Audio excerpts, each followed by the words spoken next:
ค่อนข้างฝนตกเนาะจะถึงกัน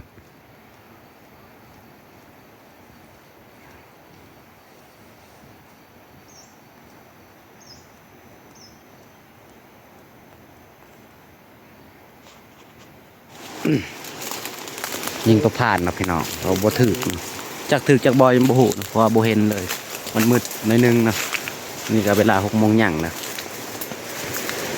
กำลังมาหอดหวยนี่ก็คอยกำลังมาหอดหวยพุ่นเห็นมาอยู่นี่เนาะยิงบ่ถือจากบอก็ยังบ่หูเนาะมีซอกหาเบิ่งจะมันแถวใดเลยมันค่ำหน่อยนึงเนาะบอปิดยิงตัวผ่านเนาะ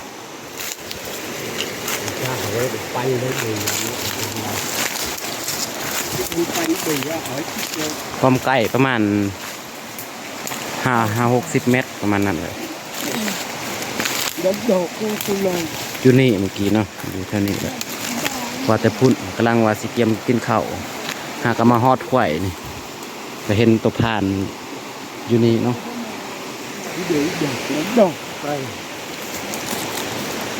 นี่กำลังเบิ่งเลือดแต่ว่าบ่เห็นหอยมันมีกับบ่เห็นเนาะตอนนี้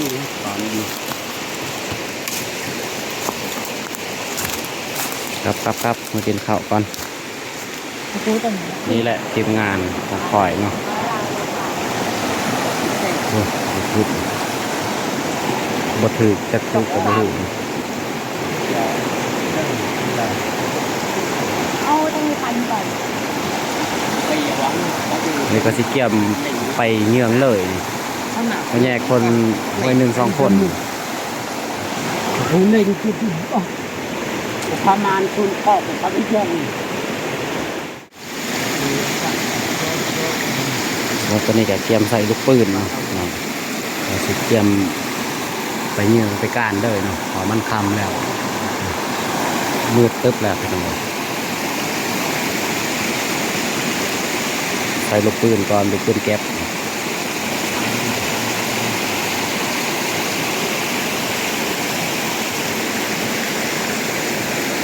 เขาอะไรจ้าตายเจ้าเป็นแคบสำหรับบรรยากาศออกเดินทางแล้วพี่น้องบอยก็แยกไว้1-2 คนออกไป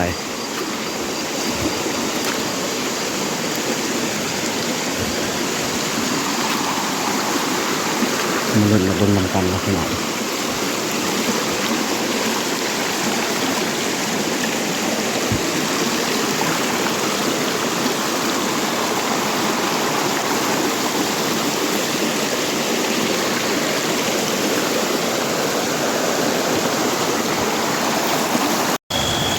จะไม่อายเราก็ไปก่อนแล้วก็ไปน้ำลัง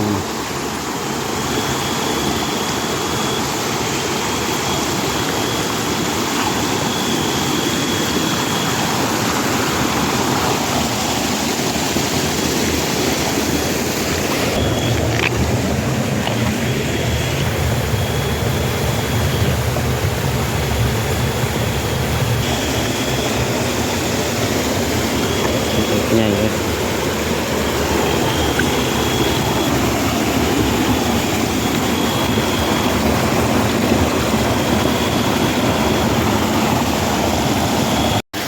แต่ตัวพานพี่น้องเว้ยมันพี่น้องตัวพานนี่พี่น้องนี่เห็นบ่พานโอ้มันเลยดิโอ้พี่น้องเว้ยนี่ตกลงห้วยเลยแต่เทิงเนาะพี่น้องแต่เทิงลงห้วยเลยโอ้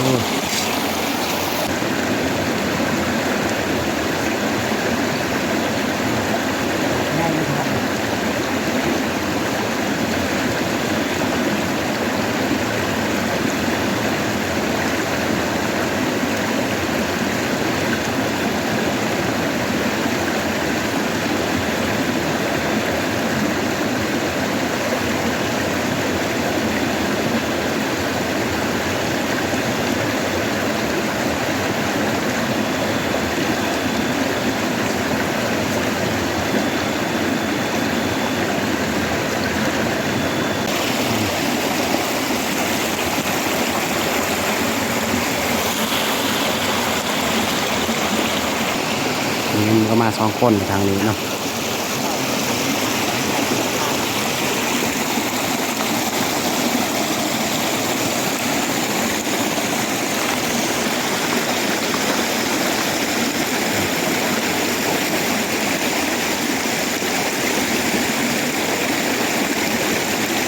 มันคักตอนนี้ก็ค่อยสิ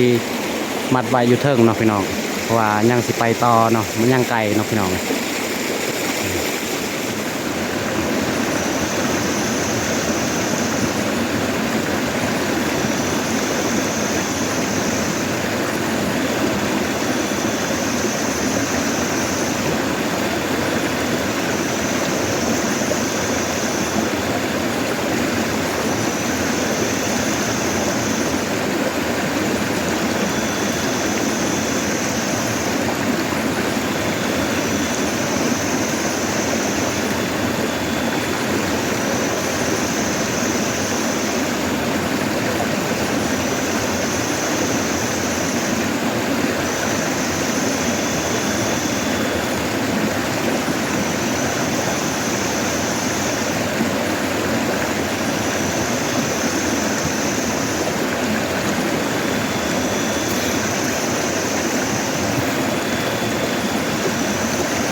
ปัดมาจะหน่อยก็มาเอาเลยแล้วก็เมื่อเลยเนาะ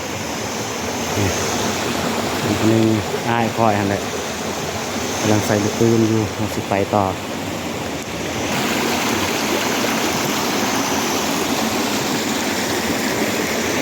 ไว้ที่จะเทิงอยู่แล้ว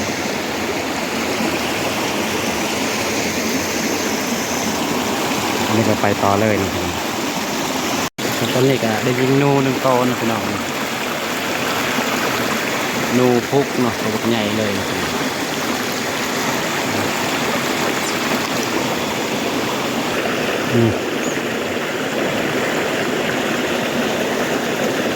มานแท้งพี่น้องเลยไปไกลแห้งยากมากพี่น้อง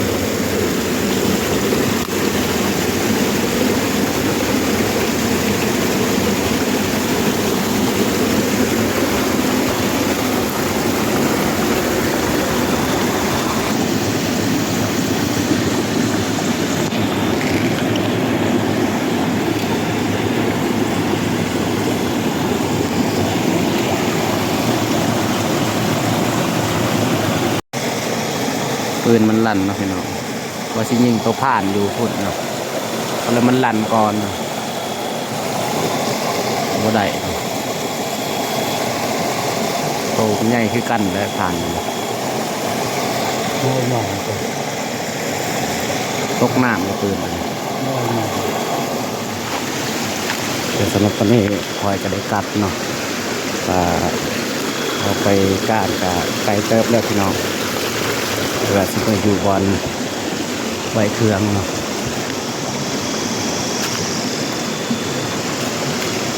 ตอนนี้ก็เวลา9 โมง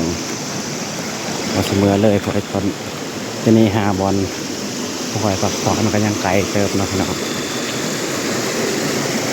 จะมาเบิ่งผลงานเบาปิดเนาะได้หรือบอเนาะสำหรับตอนนี้ก็มาฮอดบอลคอยยิงไว้พลาดเนาะพี่น้องยิงไว้พลาดที่ยุทธงเลยสิเบิ่งเนาะ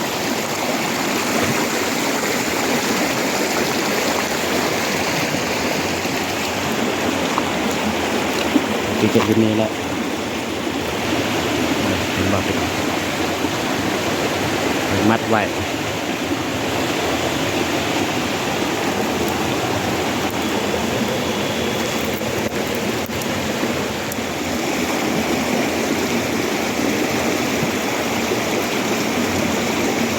จะมัดอีกก็จะแจเอาเมื่อเลยเนาะพอทานก็สิมาเบิ่งผลงานของบอปิดกับลานทรายเนาะว่าได้หรือบอว่าสิแมนคือตัวเดียวนี่แหละมันยากกันยิงตัวหนึ่งบ่ถือก็เงินมันลั่นก่อน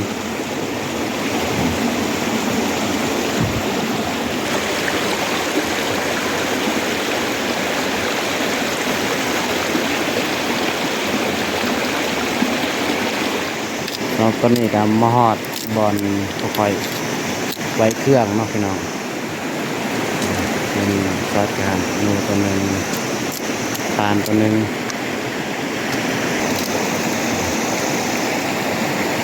ผ่านมาฮอดปุ๊บกะดังไฟเลยเนาะพี่น้องเพราะว่ามันหนาวเนี่ยยามเนี่ยอากาศหนาวเนาะมาฮอดนี่กะ11 โมง 10 โมงได้กำลังเล่นเกมอยู่เป็นคนงานเบาปิดเนาะได้ผ่านคือกันเนาะตัวน้อยมันเตะทีมเนาะจะเบิ่งคนงานก่อนเบิ่งคนงาน โอ้เลย คุณเนาะได้ไปเครียด เรียกเอา นี่เครียดประมาณ10 ปลายโต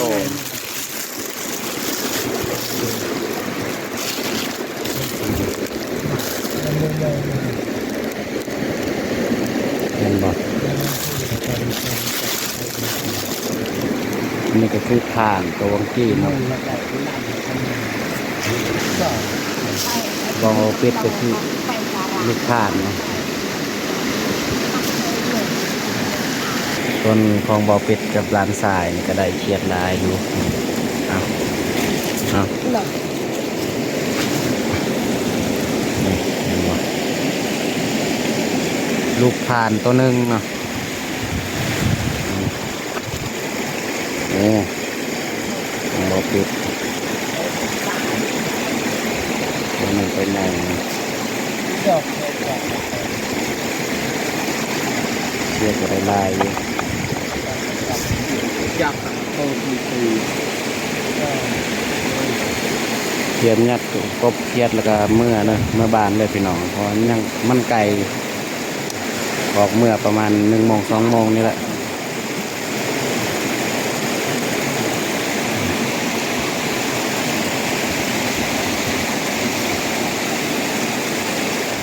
ยัดกบเครียดแล้วก็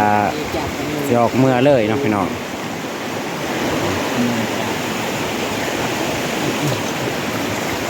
ทีนี้ก็มานอยู่ได้ไป2 โตเนาะ2 โต 3 โตบ่ได้เนาะผ่าน แต่เขาอยากกูแล้วกูล่ำแล้วกูกำจมูกก็เลยคือแปลว่าคือจะ ตอ ปั๊ น ม นี้ก็เตรียมออกเมื่อเลยพี่น้องเพราะว่าตอนนี้ก็เวลา12 โมงจะออกเมื่อเลยพี่น้องเนาะการทรายกับเตรียมเมื่อเลยผ่านได้แต่2 โตผ่านตัวหนึ่งกับตัวน้อยตัวหนึ่งตัวใหญ่เนาะ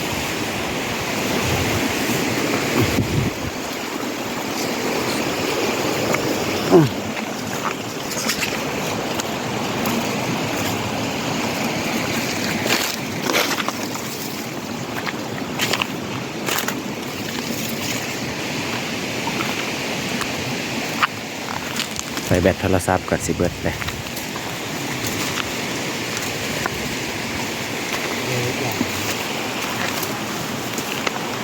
ทางกันนี้จะขึ้นคอยเลยขึ้นภูตัวนี้แหละจนฮอดบอลคอยจอดไว้รถเนาะ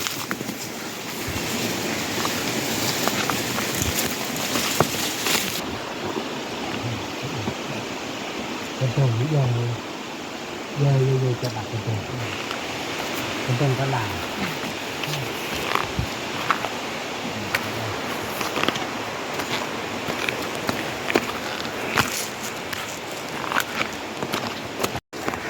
ำหรับตอนนี้ก็ฮอดทางเลยฮอดทางขนุนเนาะเมื่อยพี่น้องเลยย่างขึ้นมาแต่หวยผลประมาณชั่วโมงปลาย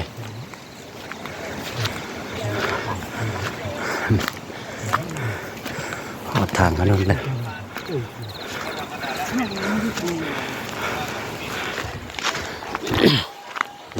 สิมาหาบอลคอยไว้รถเลยพี่น้องหิวข้าวเลยพี่น้องเลยเวลา1 โมงย่างแล้วดิเข้า1 โมงปลายแล้วเดี๋ยวออกรถเลยพี่น้องเสียงไว้รถอยู่นี่เนาะอยู่ในป่าเลย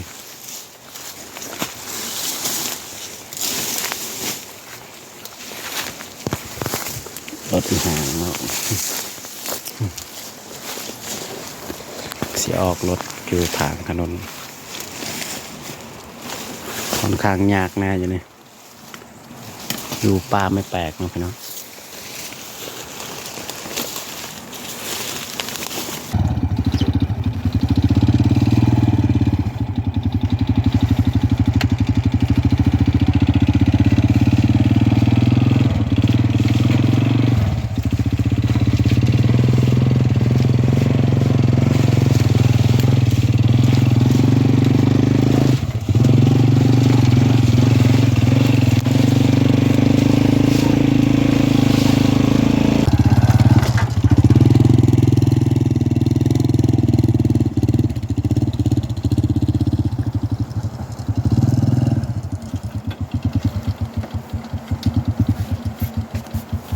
นี่รถ2 คันเนาะก้อยมา4 คนnhư trong con cô tôi về nhà con gột nữa เกียร์มัดเครื่องมัดคล้อง